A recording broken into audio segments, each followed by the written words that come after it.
So what would it look like to have a YouTube channel to help new gardeners learn how to garden? Gardeners that are not farmers, they're not doing gardening for a full-time job. What would it look like to help people grow their own food in their backyards? So I think I got some tips to share with you about gardening. What it looks like, how to do it in a way that's not so expensive, how to grow your own food, how to control what you grow and how you grow it, to control what you're putting in your body, to have fun while doing it. I live here in Tennessee, moved here 3 years ago from California, spent 18 years in a apartment complex with my family, my 2 kids, my wife, with concrete all around us. I think we tried to grow a tomato plant outside once and it didn't work. And then I just thought, I can't grow anything.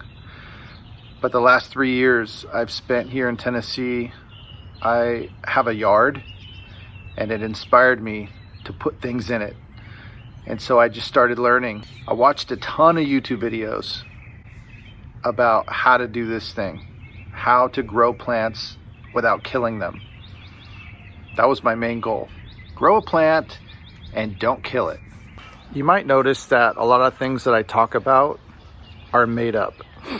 I make them up on the fly. I feel like I just know things and then I research them later and I'm like, that wasn't entirely true. So in all my videos, I'm gonna fact check myself and insert little corrections here and there where maybe I misspoke. But it should be pretty entertaining. Hanging out in my greenhouse that I built about a month ago. And this greenhouse was to help me start seeds in and also to extend my growing season into the late fall and winter season. I have about maybe 400 square feet of growing space in my backyard. I've got a 130 or so foot wide yard. It's kind of a U shape, goes around my home. I kind of do my own composting. I do as much as I can to try to keep the costs down so I'm not constantly going to the store and buying a bunch of bags of soil, which can get really expensive. So behind me you'll see 3 4x8 garden beds. This one here, one back here, and the one up here. So here is garden bed number 1. This is a 4x8 garden bed. I have some summer crisp lettuce that I planted here, some Swiss chard, kind of a spinach variety that I've had the cover off of this for some time, and we had a really big freeze that came last week with crazy low temperatures and snow and ice. But over on the end I've got strawberries that are fine it's kind of a perennial fruit that will last over the winter. I've got some onions that just never really did much last year, so I just threw them in the ground and I just harvest the stems of these things for like chives and things like that. This is garden bed number 2. It's a little bit of similar setup to this other one over here, but this one has these mustard greens, which have been awesome. They're super spicy, which I didn't expect, but they're kind of fun. Here's some more summer crisp lettuce, which is doing pretty good. It's hanging in there. You can see some of the damage from the frost. I've got this little, what is this? Swiss chard, I can't remember what this is. I'll let you know in a minute. Some kind of kale, I believe. And then I've got some cilantro that I randomly planted, I guess, right here, which is hanging in there. And a bunch of just destroyed, wilted, sad-looking lettuces that just got too cold. These are some random lettuce seeds that I had. I don't even know what those are. It almost looks like a romaine of some sorts. And over here I planted some more cilantro, and I've harvested a lot of it, but you can see it's not doing great. It's not really in a sunny part of the bed, so it struggles a little bit. So this garden bed here, this has a lot more of those lettuces, this mustard greens, and this bed was entirely covered in snow and ice. It didn't have a cover on it at all. It was completely covered up, and I thought it would have killed everything in it, but surprisingly enough, I mean, if you look in this bed, there's the little summer crisp lettuces right here. Here's the little spinach variety of the Swiss chard, and these mustard greens, these are looking good. I mean, they're hanging in there. And then I'll show you this over here. Here is my garlic. I got two varieties of garlic, this little section here and this little section here. These will be ready to pick in about June or July. So the cool thing with garlic is you take a whole bulb of garlic and you separate all the cloves out from it. And then you can plant each clove into the ground sometime a couple weeks before the frost comes, usually around November or so, late November maybe. And you just keep them in the ground. And then that whole winter they get really cold, and they need to get cold in order to form the bulbs the following year. And so it's important to do that. Some climates don't get super cold. I've even heard of people putting them like in the fridge over the winter to kind of get them prepared to, when you do plant them, then it helps them bulb. But you just plant them and kind of leave them alone, and next June, July, you got garlic, and each one of those little cloves turns into a whole nother bulb of garlic. So I bought a birdhouse, and then me and my daughter built a birdhouse. And I was wondering, will birds live in one more than the other? I don't know. Will this one be more popular because it was made at Walmart and looks cool and is all clean and measured correctly? Or will this one over here have birds because it's rink-a-dink and the wood's kind of messed up? And I don't know. The thing is, both of them had birds last year, both. And we would walk by and we'd see we hear this little tweet, tweet, tweet, tweet, tweet, all these little birdies in there. And you'd see little straw and they're building their nest. It's crazy. So, hey, they work. I heard that you need to have it like, I forget, south facing, something like that. You want to have them on a certain side of your fence facing a certain way. You don't want to have them on other sides. There's probably some reasons for that, but look it up. Super excited about my berry garden. This is kind of like my little berry garden along the fence here. I've got 3 blueberry bushes. These 2 I got last year at a local nursery. 2 different varieties of blueberry bushes. And then this blueberry bush I got the year before, and I had it in a pot. And I thought it would be growing, and it just didn't do well. And now you can see it's like, I don't know if something happened to the tip of it. I don't know if you can see that, or something nibbled it off. I'm not sure. But I put it in the ground just after summer last year, and I'm trying to get it to grow like these guys.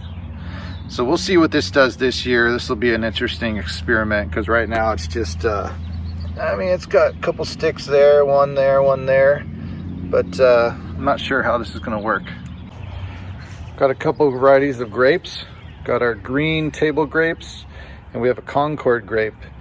And these were just about, I don't know, maybe this high or so when I got them.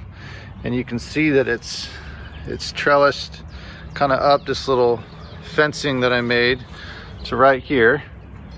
And then this side kind of trellises off this way and kind of ends right about there, which is kind of nice. That's the Concord grape. Then this guy, the same thing. It was about, you can see kind of where it stopped. And then this is all new growth from last year. And it kind of goes off over, and ends right there. So we'll see what happens with this guy this year. So who doesn't love blackberries and raspberries? And yes, we've got them. We've got them this year. We've got, this is our, I don't know which is which. I think this is our blackberry, and maybe this one's our raspberry vine over here. I'm not sure. But look at this thing, you guys. Look at this thing. It kind of grew up to about here, and then it just kept going. Look at this red vine. Just going. I have it winding through my fence because it got so crazy. I just kept trailing it in and out of my fence all the way down to there. That's insane. Look how far. It's like coming out of the ground over there. It trails all the way up, all the way. Boom. And then this one here, I think is, I don't know, blackberry maybe. Let's call it blackberry. It's got a little bit of thorns on the stem here a little bit. You can kind of feel the pokies. This one just kind of went up only to about here or so. Didn't go as crazy as this other vine. This one is just insane. So next year, or this year, as this starts to bloom in the spring, all these little notches, whatever they're called, these things are going to have branches come out that are going to then set fruit. And the way these work is, these things spend the whole year growing a vine, but nothing grows on it until the next year. And so this, now that it's established, this huge vine this year is going to grow a ton of fruit on it. And then it'll be dead. I'm just going to cut it off. It's not going to be, it's never going to fruit again. And so I'll cut them down at the base at the end of this year. And meanwhile, this year, new vines are going to be growing up from the ground, and those are going to set fruit next year. So it's like a 2-year process for these berries. Raspberries and blackberries do the same thing. Well, I'm here in my greenhouse again. Just want to show you some of the things I got growing. Pretty excited about it.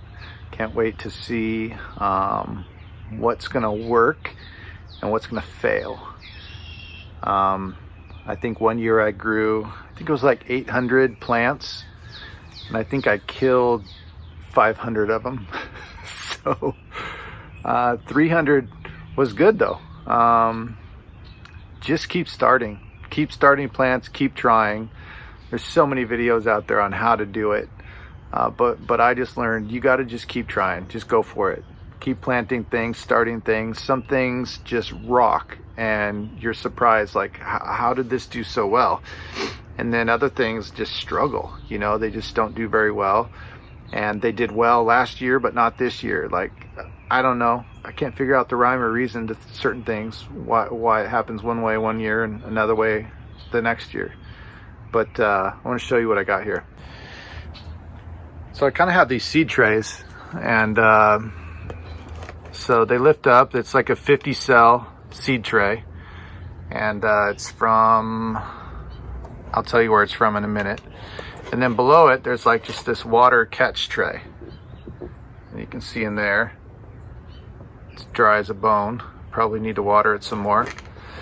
And this particular one, so I always try to bottom water. I don't water like straight over the top. I try not to.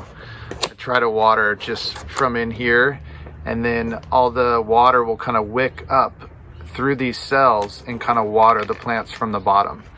There's a few reasons why you want to do that. One is you want to make sure that these leaves up here stay as clean as they can. You don't want, you know, any fungus from the soil to kind of splash back up onto the leaves when you're watering them. You could get mildew, molds, funguses, all kinds of weird things can happen to your plants when the funky stuff in the soil splashes back up on your lettuces. But this tray right here, is mixed lettuces because, well, I'll tell you what happened. I went into my seed container where I store all my seeds. I'll show you that in a sec. And in my lettuce bin, I don't know why, but almost all the packets were open. I just didn't reseal them, or I don't know what the problem was. Something happened. And there's just a ton of loose seeds inside of there. And I was like, well, I don't want to just throw all these away because I don't know which seeds they are. So I just grabbed them all and just filled this tray full of dirt, and I just spread them out over every single cell and watered them in, and just said, well, what's going to grow is going to grow. And maybe this will be like microgreens, or just like kind of cut them as I need them and then let them regrow until it's kind of used up. So it's a little bit of an experiment. So I don't know, it's all kinds of lettuces, probably spinaches and romaines and icebergs, and who knows what's in there. It's looking pretty good so far though. This second tray here, this is all kale pretty much except for the mustard greens. So I'm growing, 10 more mustard greens. But we got scarlet kale, we got the Vulcan kale, we got a winter blend and black magic, and they're all doing okay. I mean, the Vulcan ones, I've got one. You can see there's 10 cells that I planted in, and one worked.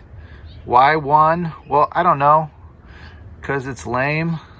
I don't know what the problem is there, but I may throw some more seeds in and try again, or I may just go, whatever, I'm not having Vulcan kale. Just like the word Vulcan, it just sounds awesome and intense. Makes me think of like Star Trek or something, and like other planets. And I feel like I'm growing food from another planet when I grow Vulcan kale. This is the beet tray. So we've got a bull's blood beets, is that whole half of the tray. Those are doing pretty good.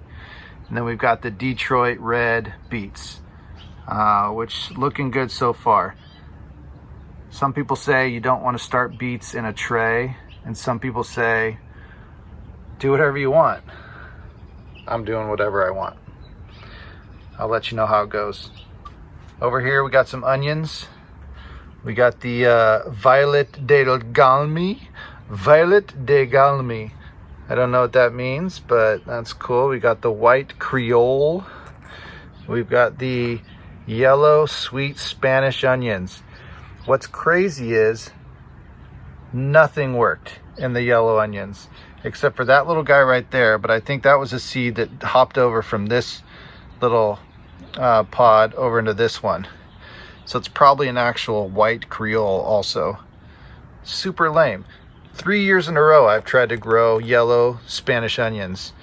Fail every year. Any tips? Let me know in the comments below. So when the plants in the trays start to get kind of overgrown, or I feel like they're outgrowing their little cell, I do transplant them into a bigger container, and I have these 4-inch green pots, kind of look like this. I got them from somewhere. I'll put a link below. They were fairly inexpensive. I think I bought like 100 of them or something ridiculous. And these things are awesome because, as you see here, I've got these Brussels sprouts, and I just have these little tags I put on. I used to write with a Sharpie, Brussels sprouts. Pathetic. Don't use a Sharpie, you guys, because I thought Sharpies would, permanent marker has the word permanent in it. So I was like, oh, this is great. No, once the sun hits it, it's done. It's toast. I've heard you got to use like a UV marker, or just use a label maker, because then you can reuse it over and over for real. It's not going to fade. It's not going to get messed up on you. And then they have these little slots right here in these containers. You can just slide them right in. Each corner has one. So kind of handy. Brussels sprouts. I attempted to grow Brussels sprouts last year and it got really close. I have some pictures on what that looks like. And then it just stalled out, just died, didn't work. So I got some new plans this year.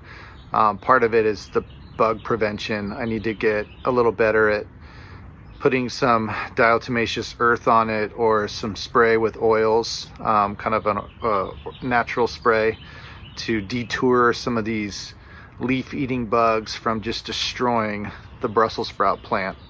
Around midsummer is when it happens. And this is some of what I have transplanted into these 4-inch pots. Peppermint, dill, sage, a lot of Brussels sprouts. It looks like, hold the phone here, I do have some Vulcan Swiss chard that did grow pretty good. So that's looking not bad. And this guy here and this guy here. And I've got a couple thyme, some more Brussels sprouts here, some rosemary back there, little guy fighting the best he can to survive. Some more rosemary, some dill, which is awesome. I make quick refrigerator pickles using dill, fresh dill from our garden, and the cucumbers. That was a huge hit last summer, amazing. So I'm gonna do that again. Macy, what's up? What's up? So what do I use for soil? What do I use for starting seeds with? Well, very simple, Jiffy seed starting mix. It's like $3 a bag, I want to say. I think I got it at Walmart. I do try to stay with stuff that says natural, organic. I don't want to have a lot of like weird additives and things that like Miracle Grow, like to make things, you know, look amazing, but it's all like chemicalized. Is that because I really care about chemicals and I'm trying to not put any chemicals in my body? Well, I do love Taco Bell. I do love a lot of fast food. So no, I don't really care about that. But we're all in transition in our life. And, you know, do I want to do that forever? No, probably not. So am I trying to make some decisions to maybe be a little more mindful of what I put in my body? Yeah. If I have fun while I'm doing it, does that help? Absolutely. Then I've got this big bucket here, and it's just got some soil. This is the best little trowel in the world right here. It's lasted me a couple years at least. All my other ones break, but this really cheap plastic Mickey Mouse one is just rocking it. But I got this big bag, bin of soil. This was just kind of an organic potting soil mix. So this is different than seed starting mix. Seed starting mix doesn't actually have any dirt in it. It's mainly peat moss, coconut coir. This one that I get has vermiculite in it, which just helps kind of aerate the soil and also helps with water retention and drainage, which is weird how you can have both happen at the same time, but you can. It retains water and creates drainage as well. But this is what I use in my green pots. So when I transplant them out of the seed starting mix, I switch over to something that has a little more nutrients. So this stuff has a lot more amendments and things of that. It's got some more like chicken manure and like, you know, really exciting stuff as I'm touching it with my bare hand. But that's to help these. They're going to stay in these little green 4-inch pots for probably another 2 months at the most, maybe. And that's quite a long time to have them in another growing medium. So this will allow for them to not kind of stall out. They'll still have enough nutrients. It's simulating a little bit more like them being in the ground versus just getting a seedling started from a seed.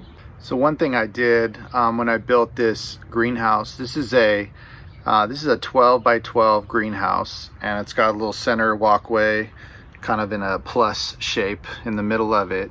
And in each corner is basically a 4x4 garden bed. It's 10 inches deep. I put some hardware cloth down to prevent moles from digging up or any kind of animals like that. And then I put a layer of cardboard down. And then I put a bunch of this really rough, it was in my compost pile, but it's basically sticks and vines and just, I mean, look at this. Even a loofah that I grew last year that I thought this thing was like just moldy and gross, but it actually turned out to be a loofah. This probably I could have saved, but now it's compost because it's got gross things on it. But I find that if you fill a bed with about half of this kind of stuff, it saves on purchasing a bunch of soil. So instead of buying, 15 bags of soil to get your beds filled up, that could get really expensive. But if you have a lot of trees in your backyard that shed leaves, that drop sticks throughout, the fall when it gets windy and everything starts getting more brittle, pick all those up and just break them down into small pieces. Run over them with the lawnmower if you need to. I did that, if your lawnmower can handle it. And then throw those into these new garden beds.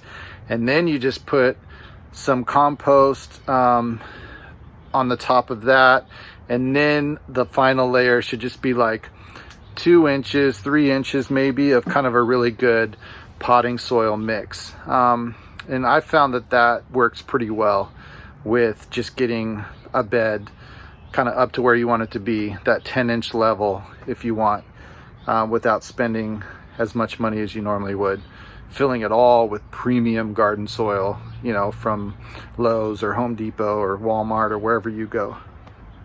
This greenhouse, again, 12 by 12, really excited about it. It's got a door on this side that can be opened up. I wanted to make sure it was something that I could close up when it's really cold, and I can even hang some I have these chicken brooding lamps that I got from Tractor Supply. They're like $12 or something like that. And I can and I got a sensor off of Amazon.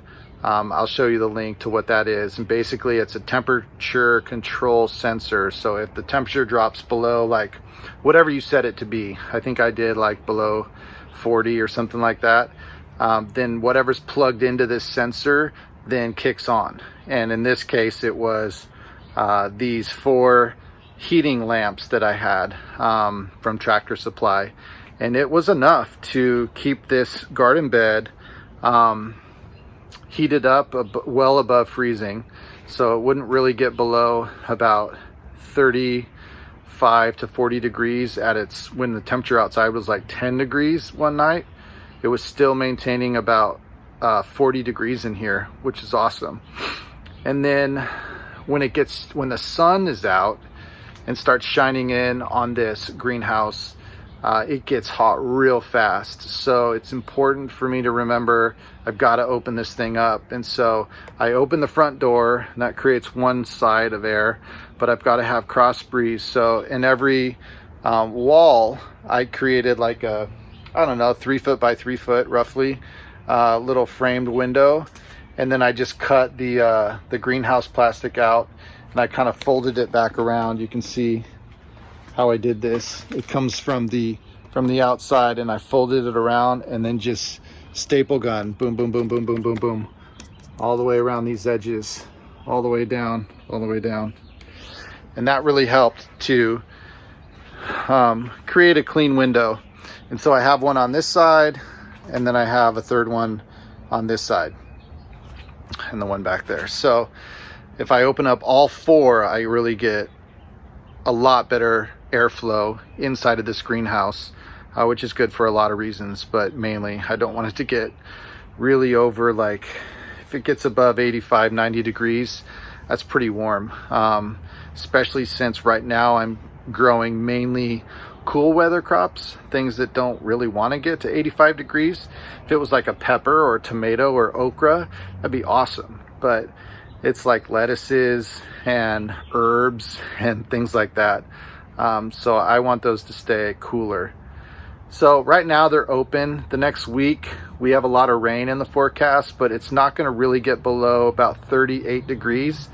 And so I took all my heating lights out for this week, and I'm just letting it be open and seeing what's going to survive the elements. So eventually what I want to do is, if I did ever need to close this up again, say we were going to have a frost or a freeze even coming up, which is possible. We're still like at the end of February. There's a good chance this could happen in the next 2 months. We could have a freeze up till, I think my first last frost date is April something, 20th, I don't know where I am in Middle Tennessee. But if that happened, I would be able to just staple some a canvas or some kind of covering over the top of this to kind of block it, and I would bring back in my heating lamps and that whole temperature control device and keep the temperature above, you know, at least above 35-40 degrees to protect all the seed starts that I'm going to be having in this greenhouse. So my wife really loves roses, and so we were excited to, I had some extra lumber, and I created this little, it's about 3 by 4 foot garden bed right here. And in the corners of it, I put these 4 rose bushes. So I think one's red, one's white. And then I just added, I got from Costco, they had all these cool roses and stuff in their store when we went there last week. So I got a little 2-pack of these yellow roses. So these are the new ones here I just planted, and right across the way there. And then these are from last year, and they're doing pretty good. This one's doing the best right here. And I've just been watching videos on how to prune stuff and how to keep things in shape for years to come. All right, here's my daughter, Michaela. So what are you most excited about with this little garden back here and the fact that we even have one? It's cool, like we get food from it, so that's awesome. What's your favorite food to get? Tomatoes. Yeah, they're pretty awesome. I love the tomatoes. I'm most excited about the berries this year. Strawberries, blackberries, raspberries, blueberries. We just did veggies the last 2 years, but this year it's gonna be fruit. And I got a little bit of a sweet tooth, right? So do you. Yeah. We gonna get some fruit this year.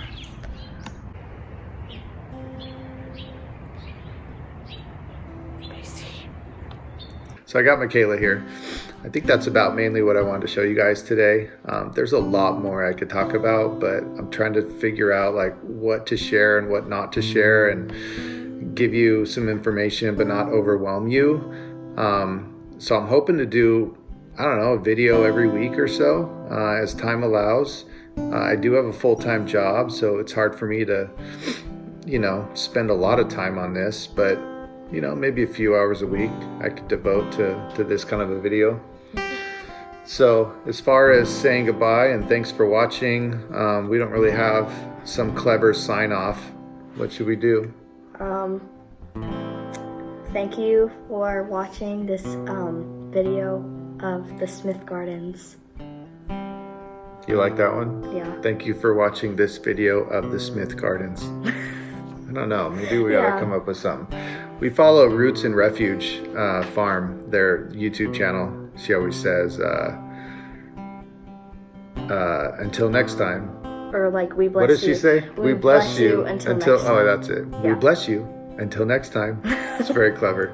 And then I follow the M.I. Gardner channel. He's up in Michigan.